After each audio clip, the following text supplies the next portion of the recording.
Hello, I'm M.M.O.R.P.G here with an extended look at Elder Scrolls Online. Now, I'm a big fan of the previous editions of the game. I played Morrowind when it was on Xbox, I played Oblivion on a Frankenstein PC, and I also played quite a bit of Skyrim on the Xbox 360. I don't currently have Elder Scrolls Online. It's one of those games that you can put literally 500 hours plus into the game. If you like this style of game, you can put in well over 500 hours into it if you have the time. Now, I don't particularly have the time, and I mean, very impressed with the upgraded graphics from Skyrim, but I don't have enough time in my day to devote to Elder Scrolls Online, and it is one of those games where you do devote your time to the game. But yes, this is just the start of the free trial weekend that came out recently on PlayStation 4. Uh, as always with an Elder Scrolls game, I started off in a prison with no explanation how I got there, and then somebody came and let me out. The twist on this time is that this is a prison for souls, so I'm actually dead. But that's just a minor inconvenience. This lady, she's broken me out and she wants my assistance. So at the moment, this is just the early rounds.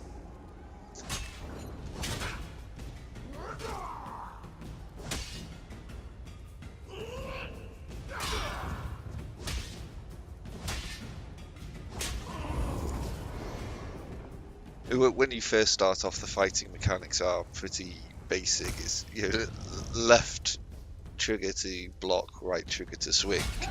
But as you progress, you develop more sword fighting skill or weapon skills. So that's when you start utilizing some combination moves and things like that. Then. And I, in turn, must rescue you. Hold a moment. Come here. We need to talk.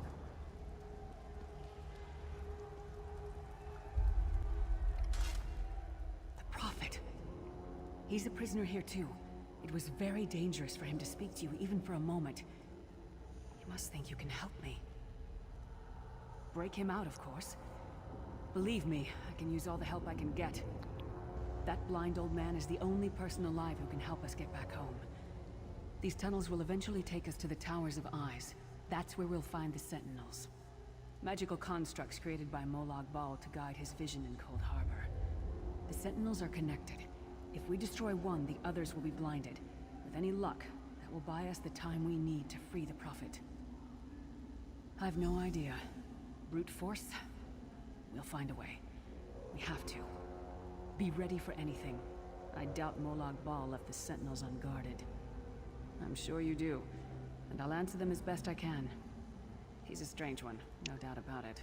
But he's the wisest man I've ever met. I've only included this cutscene just so you can, if you've never ever played Elder Scrolls game, you can get a good impression of what the actual conversation mechanics are like. There's no easy way to say it. You're dead. I don't know. Once we rescue the Prophet, he can tell you about the gods and the ways of Oblivion. I don't understand any of it myself.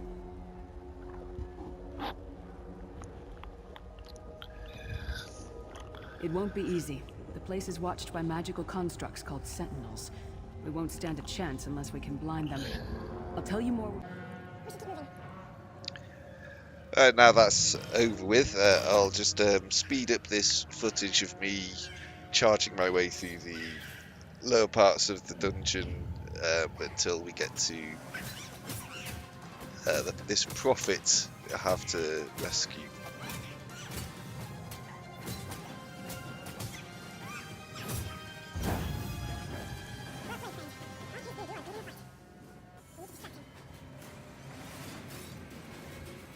And this is a little further on. We've got out of the main building of the prison, but all this area outside is prison as well. But it was quite weird. I've never played Elder Scrolls Online. I've never played any of the games as a multiplayer. So seeing other players running around with a red outline that made them look like enemies was a little confusing. I must admit I did take a few wild swings at people who were just standing there because they had a red outline, and red is also the outline used on enemies.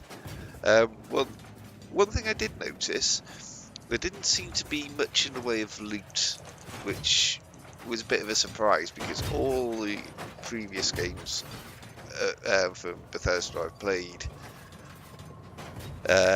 in the Elder Scrolls sort of field and the Fallout field,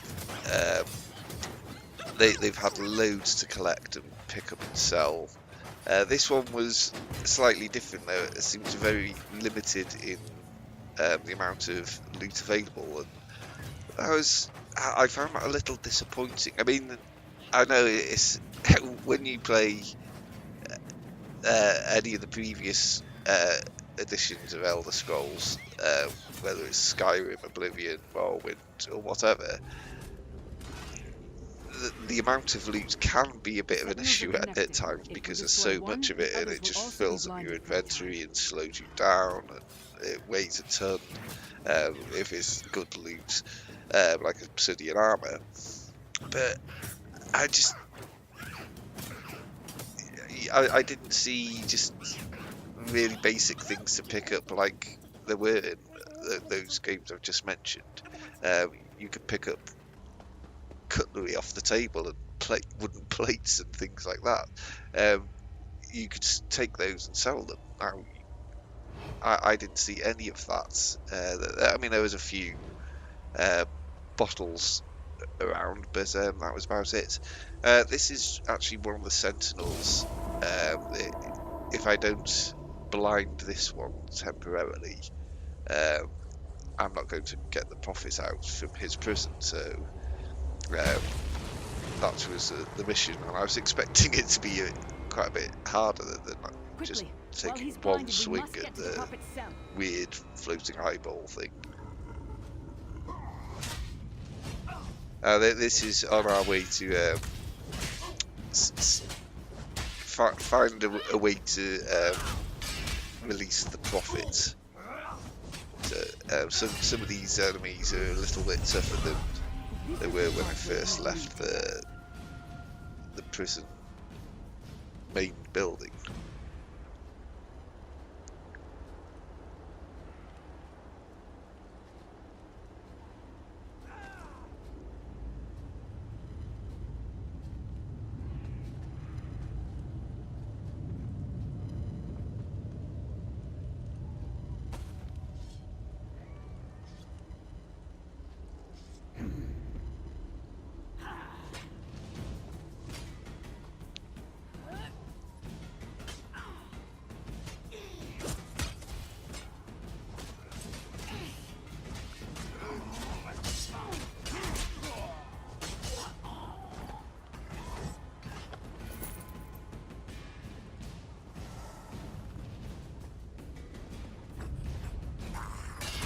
Yeah, this was the first time I spotted one of these.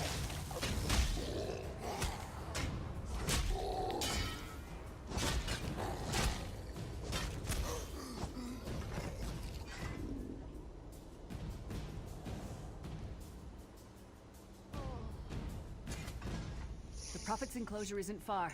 Let's go.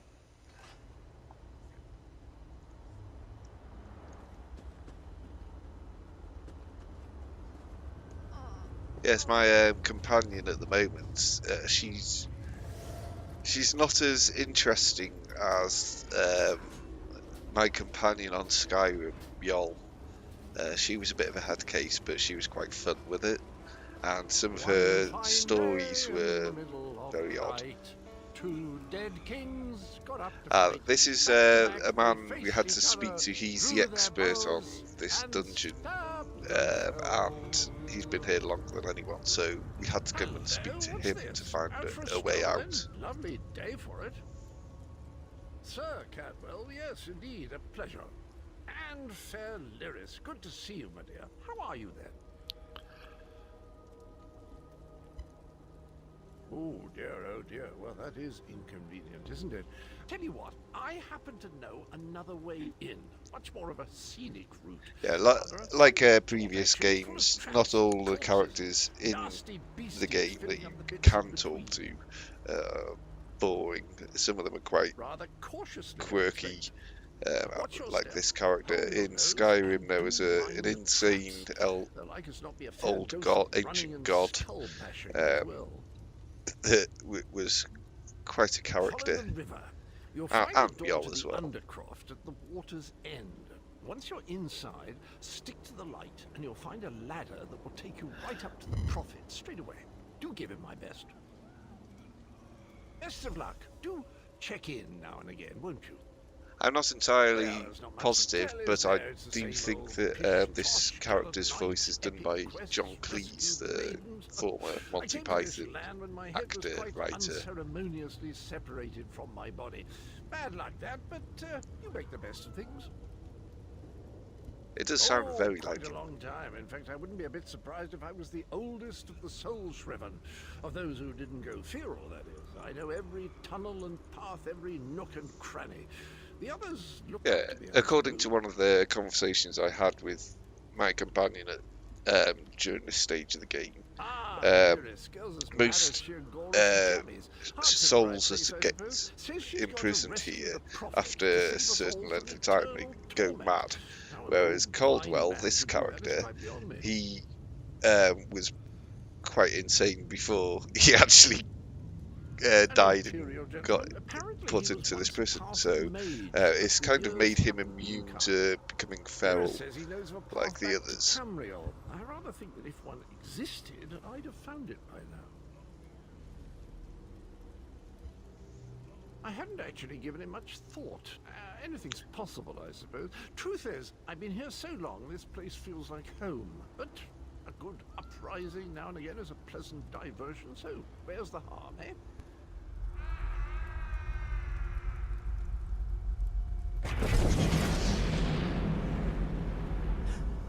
Right, this is a section. The only way to break the prophet out of his personal cell was to put for Lyris to swap places with him.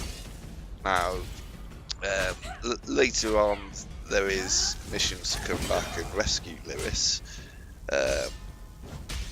but yeah. It was a very noble gesture on her part, because she didn't actually know that I could come back later and possibly rescue her. But yes, for the good of Tamriel and the world in general, this prophet has to be released from prison. According to her, at least. I don't really know the guy, so this is the transfer process about to happen. I just had to deactivate these two.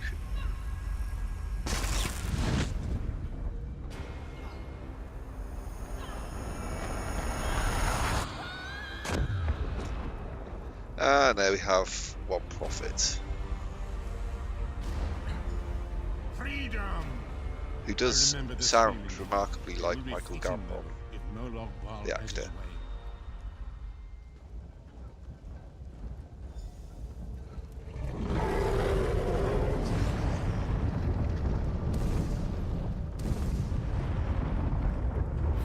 All round, I thought the graphics were very good. The game controls were well done. I mean, Bethesda, who make this game, they've had a lot of experience making this style of game. So they've worked out all the fine details a long time ago, and they've just every iteration of the game is just a slight polishing improvement and but slightly better graphics. But that's what the fans like. It's a very, very successful format, very, very popular. It's just a shame I don't really have the time I'd like to play it more. But anyway, I am M.M.O.R.P.G. Thanks for watching, and until next time, happy trails.